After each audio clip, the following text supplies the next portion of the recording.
pero ahora vamos a recibir a nuestros primeros invitados.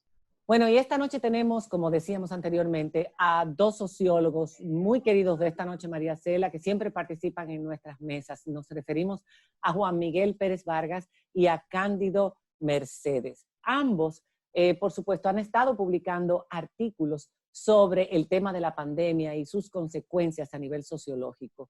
Yo quisiera empezar preguntándoles, primero dándoles las buenas noches, gracias por estar con nosotros, y me gustaría saber, la pandemia ha desnudado muchas cosas, ha desnudado deficiencias en nuestro sistema de salud, pero también ha desnudado la verdadera situación de nuestro país, de los diferentes estratos sociales, las condiciones de vida en que viven la mayor parte de los dominicanos, a pesar de que en los últimos años hemos tenido un gran crecimiento. A mí me gustaría saber cómo se está comportando la sociedad en sus diferentes estratos y qué es lo que hemos podido ver en este tiempo.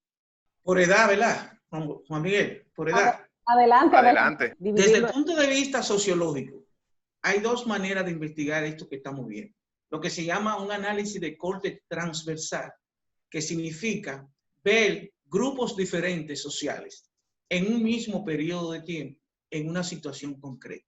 Y lo que se denomina análisis de corte longitudinal, es decir, es medir esos grupos a lo largo de un periodo de tiempo largo. Si comenzamos con el corte longitudinal, nos damos cuenta que la pandemia ha venido a desnudar aún más la terrible condición social y económica de República Dominicana. Durante mucho tiempo nos estaban diciendo que el 50% de la población dominicana era clase media. Y nosotros decíamos que no. Porque clase media para el gobierno es todo aquel que recibe 4.666 pesos mensuales. La estaba midiendo monetaria y aún así era muy indigente.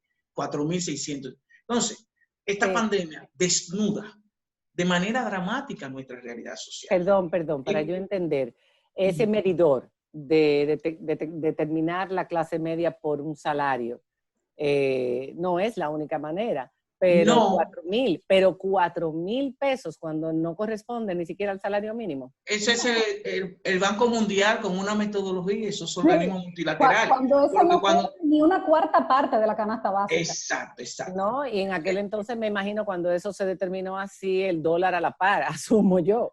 O sea, nada que ver con la realidad. Bueno, pero la realidad de la pandemia nos ha dicho que no, que la situación no era como yo decía. Incluso se espera que la pobreza vuelva a los niveles del 2003, de nuevo, con esta pandemia. Y entonces también hay lo que se llama el corte transversal. Cuando medimos los diferentes grupos nos vamos a dar cuenta que es totalmente distinto, como diría Juan Miguel. O sea, Cándido Mercedes está siendo afectado, pero no igual que una persona pobre que vive en Capotillo, que vive hacinado, con el toque de queda. Yo quiero que ustedes sepan que en este momento el 40% de los empleos formales están suspendidos. Sí. De los empleos formales, 40%, 850,000 seres humanos. Y el 54.58% de los empleos aquí en Dominicana son informales. Ahí hay más de 1.300.000 gente que no tiene salario. Y en República Dominicana el 40% de los que reciben ingresos, no salario, que son dos cosas distintas, eso es lo que llamamos trabajadores independientes, cuenta propista, están en una situación difícil. Por lo tanto, esta pandemia ha puesto de manera muy fuerte a la sociedad dominicana. Si a eso ustedes le añaden que la pandemia implicó cambios sociales y culturales abruptos, eso está generando un proceso de vacío existencial y de desesperanza en una parte significativa de la población dominicana. Pero Cándido y Juan Miguel, y ahora quisiera escuchar a Juan Miguel, cuando vemos que el programa Quédate en Casa era para las personas que tenían la tarjeta Solidaridad, pero tuvieron que integrar a 600,000 personas más, ¿quiere decir eso que la pobreza es mucho más grande que lo que se nos decía? No solamente es mucho más grande de lo que se nos decía, porque eso formaba parte de la propaganda gubernamental con la cual se veló y no solamente en este gobierno, desde hace tiempo, las reales condiciones de vida de los dominicanos, que son condiciones en su inmensa mayoría de miserias de muchas formas. La miseria primero económica, cuando tú tienes que salir a la calle para encontrar de manera incierta lo que te vas a comer en la noche. La miseria a nivel sanitario, cuando tú vives en lugares de insalubridad o de grandes hacinamientos, que por ejemplo es donde se ensaña la pandemia. Miseria en el plano educativo, porque primero la reserva, que es una cultura, es lo que uno tiene y se pone a prueba en momentos difíciles. Esa es la reserva. Para eso educamos, ¿no? Y ya vemos cómo, lamentablemente, después de años de maltrato de un Estado a una población, ese mismo Estado y la sociedad que lo secunda, por lo menos en sus estratos privilegiados, le exige al pueblo actuar como nunca lo han tratado. Es decir, obedeciendo reglas que nunca le han enseñado, porque recordemos que aquí la regla principal, la de la calle, es el tigueraje. Y no es en la iniciativa de la gente de la calle que el tigueraje se practica, que el tigueraje se practica en las esferas más altas. Y eso va descendiendo. Y eso es lo que aprende la gente al final.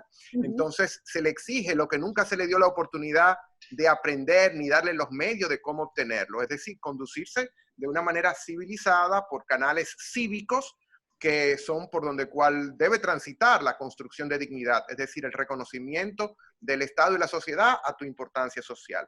Pero con todas estas calamidades que estamos viendo, que como decía Cándido, la pandemia solamente ha revelado, lo que a eso se agrega es la gran calamidad política, es decir, la falta de credibilidad de las instituciones y la falta de confianza de la gente en esas instituciones.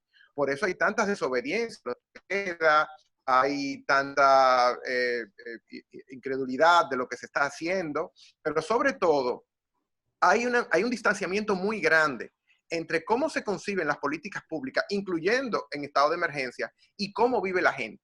Porque, por ejemplo, en un lugar de hacinamiento, ¿no? Como son usualmente las casas dominicanas con techos de zinc, que tienen poco acceso a la energía eléctrica, en muchos casos casi un 50% no tiene acceso a agua potable, hay que ir sacarla a buscar afuera, hay que respirar, incluso hasta para apoyarse mutuamente. La economía de sobrevivencia de los pobres es la solidaridad, y no solamente el intercambio de bienes y servicios, es también la convivialidad, ¿no? Es decir, es aguantar lo que se está viviendo a partir de la compañía, porque cuando eso se hace en compañía es menos doloroso.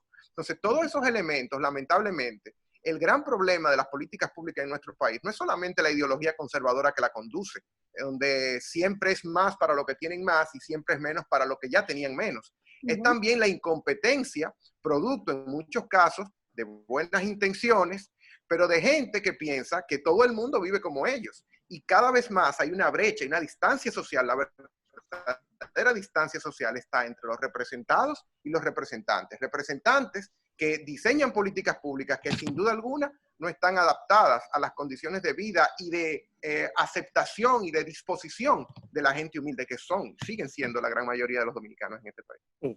A pesar del crecimiento del Producto Interno Bruto en los últimos años, que ha sido sostenido en República Dominicana, como decían ustedes, esta pandemia ha puesto al desnudo que esa riqueza no ha permeado a todas las clases sociales, que no se ha convertido en emprendimiento, en desarrollo humano. Trabajo, en desarrollo humano, perdón, que nuestro sistema de salud, a pesar de haberse construido tantos hospitales en los últimos años y haberse equipado los mismos con buenos equipos, evidentemente, y haberse desarrollado el sistema de seguridad social, no estaba en las condiciones, pero en ninguna parte del mundo, en otros países, porque no tenían la capacidad suficiente, en el nuestro porque no tenían originalmente ni siquiera los insumos básicos que necesita cualquier hospital. Muchas cosas han quedado al desnudo. Me gustaría saber